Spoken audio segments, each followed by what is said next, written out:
Hi மக்களே, வணக்கம். நான் உங்க சோஷியல் ட்ரெண்ட் தமிழ். இன்னைக்கு அரசியல் களத்துல ஒரு தரமான சம்பவம் நடந்திருக்கு.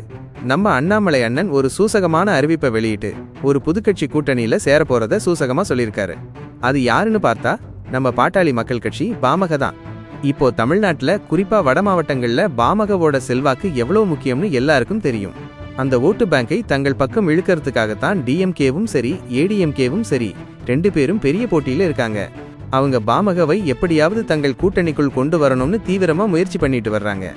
இந்த நேரத்துல தான் அண்ணாமலை என்ன சொல்லியிருக்காருன்னா, பாஜகவுக்கும் பாமகவுக்கும் நடுவுல ஒரு நல்ல நட்பு இருக்கு, இனி எல்லாமே நல்லதாகவே நடக்கும்னு சொல்லியிருக்கார். மக்களே, இது சும்மா சாதாரண பேச்சு இல்லை, இதுதான் அந்த கூட்டணி சூசகம். இப்போ நம்ம மெயின் கேள்விக்கு வருவோம். இதுதான் இப்போ ட்ரெண்ட்.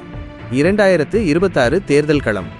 ஒருவேளை அண்ணாமலை சொன்ன மாதிரி பாமக மைனஸ்னு ஒரு மெகா கூட்டணி அமைஞ்சா வெற்றி வாய்ப்பு எப்படி இருக்கும்? கண்டிப்பா இது ஒரு மாஸ் கூட்டணின்னு சொல்லலாம். ஏடிஎம்கேவோட நிரந்தர ஓட்டு, பாஜகவோட தேசிய பலம் மற்றும் தென் மாவட்டங்களில் இருக்கிற அவர்களின் வளர்ச்சி, இது கூட வட மாவட்டங்கள்ல பாமகவோட சக்தி, இது மூணும் ஒன்று சேர்ந்தா நிச்சயம் டிஎம்கேவுக்கு இந்த எலெக்ஷன் ரொம்பவே கடினமான போட்டியா இருக்கும். இந்த கூட்டணி பலமானதா இருக்கும். வடக்கிலிருந்து தெற்கு வரைக்கும் இது ஒரு சவாலான சமன்பாட்டை கொடுக்கும்.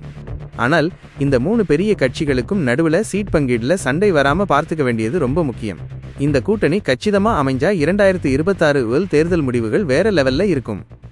சோ மக்களே, இந்த தரமான கூட்டணி அமைஞ்சா அடுத்த எலெக்ஷன்ல யாருக்கு வெற்றி கிடைக்கும்னு நீங்க நினைக்கிறீங்க? மறக்காம கீழே கமெண்ட் பண்ணுங்க.